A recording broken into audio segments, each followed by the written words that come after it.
L'esprit qui a lui, et puis le monde avec ça, quand toi tu vas sur sa tombe, c'est comme c'est cet esprit-là qui est en train de dormir, d'adorer.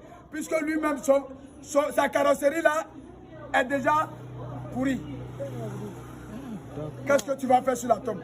Quand j'entends les musulmans leur dire, oh, on va demander des prières à Dieu pour le repos de l'âme de celui qui est mort. S'il était alcoolique, que moi je l'ai déjà condamné dans le feu, toi ta prière va faire quoi? N'est-ce pas? C'est toi qui vis maintenant, tu dois te soucier sur ton sort. Et Allah, aide-moi aussi à ne pas faire le mal, parce que quand je meurs, je ne sais pas quel sera mon sort. Tu cherches à marcher selon ma parole pour pouvoir avoir ta bénédiction si tu meurs. Ce n'est pas un cadavre, vous les musulmans qui faites ça. Oh, allez-y, demandez la prière aux morts pour le repos de... Non! C'est ton vivant qu'il faut chercher le repos de ton âme. Ce n'est pas après ta mort. Et celui qui est mort, il est déjà mort. Sa carrosserie là, c'est les cafards qui bouffent. S'il a bien fait, son âme revient à moi. S'il a mal fait, son âme est dans le feu. Ce n'est pas tes prières là qui va le sauver. Donc c'est toi qui es le vivant là. Tu as fini d'enterrer le mort. Toi, il faut venir prier sur ton sort.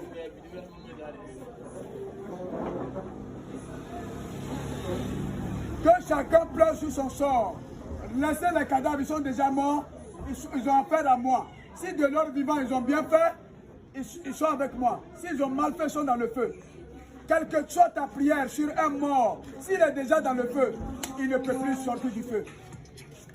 Donc c'est inutile. C'est toi le vivant qui doit maintenant bien te comporter pour que après ta mort, tu aies la grâce. Tu sois sauvé du feu. C'est tout. Vous partez cotiser de l'argent pour les morts. Quelqu'un qui est déjà mort, il est mort. Vous cotisez l'argent pour donner... Un cadavre mange l'argent, alors que la veuve là-bas, elle souffre. Au lieu de cotiser l'argent pour aller lui donner, vous ne le faites pas. L'orphelin, le malade là-bas, il souffre. Il n'a pas l'argent pour s'aider. Mais quelqu'un qui est déjà mort, les cafards l'ont mangé, vous partez dire, cotisez l'argent, il y a quelqu'un qui est mort. Cadavre mange l'argent, vous prenez tout ça, c'est pour aller boire l'alcool, tout ça, là, n'importe quoi.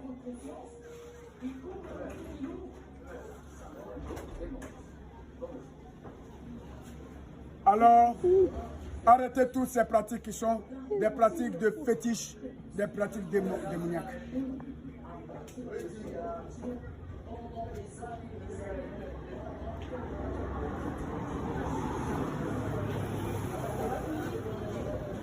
Donc, je n'ai pas besoin de vous. Tu ne crois pas en moi. Ça ne m'enlève pas mon être de Dieu. Tu crois en moi, tu ne fais pas mon œuvre. Je vous le dis.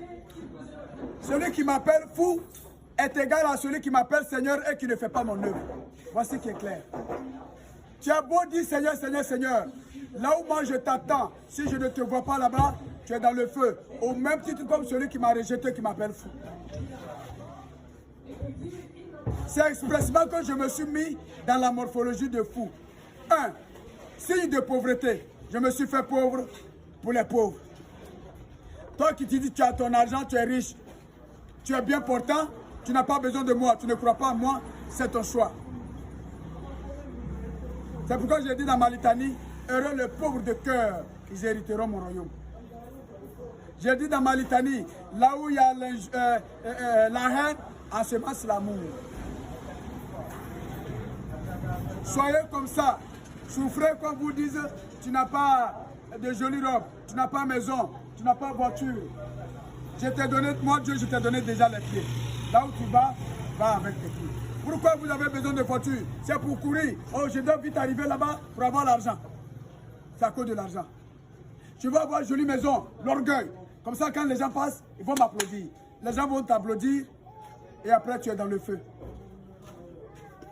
Là où moi, Dieu, je voulais te voir humble. Pour te prendre avec moi. Tu t'es fait ton Dieu maison, voiture, pour que les gens t'applaudissent. Vous avez fini de vous applaudir, vous êtes dans le feu. C'est votre choix. Voilà. Puisque vous-même vous l'avez dit, c'est ce que tu manges là, c'est ce que tu possèdes là, c'est ton paradis. Le jour où tu meurs, c'est ta fin du monde. Vous-même, vous vous êtes déjà éloigné de moi, parce que vous n'y avez pas cru à moi, vous n'avez pas cru à mon paradis. Alors que je suis bel et bien Dieu, le vivant. Je suis bien dans ma planète, la nouvelle Jérusalem que je vais établir bientôt. Je n'ai pas voulu que vous voyiez avant de croire. Je vous ai dit, croyez sans avoir vu. C'est ça la foi. Vous voyez que dans l'esprit de franc-maçon, ces prêtres, pasteurs, imams, prophètes vous mentent. Oh, la foi, c'est de croire en ce que tu espères sans l'avoir vu. Qu'est-ce que tu espères? Et automatiquement, ils vous amènent à penser à l'argent. Il faut avoir la foi, tu vas avoir l'argent. Il faut avoir la foi, tu vas avoir maison. Donc du coup, votre cœur est guidé sur l'argent, maison, voiture, qui est devenu élément de votre foi. Bon, tu as eu ta voiture, ta maison, tu as bu ta bière bien glacée. Maintenant, là-bas, c'est bien chaud. Amen. Amen. Alors, je vous ai dit souffrez. C'est comme vivre dans ce monde, c'est la traversée du désert. Vous me voyez ma morphologie. Qui est plus intelligent que moi, Dieu? Qui est plus fort que moi, Dieu? Je suis dehors. Je ne suis pas dans une clôture, dans une maison. Mais je me sens mieux. Il n'y a pas de pouvoir dans ce monde, aussi magique que soit-il, plus puissant que moi. Il n'y en a pas. Amen. Amen. Alors, on n'est pas un homme par on a maison. On n'est pas un homme par on a voiture. On n'est pas un homme par on a milliard. Vous-même, vous voyez les exemples dans vos pieds. Allez-y à l'hôpital, ils sont couchés. Pendant qu'il est couché là,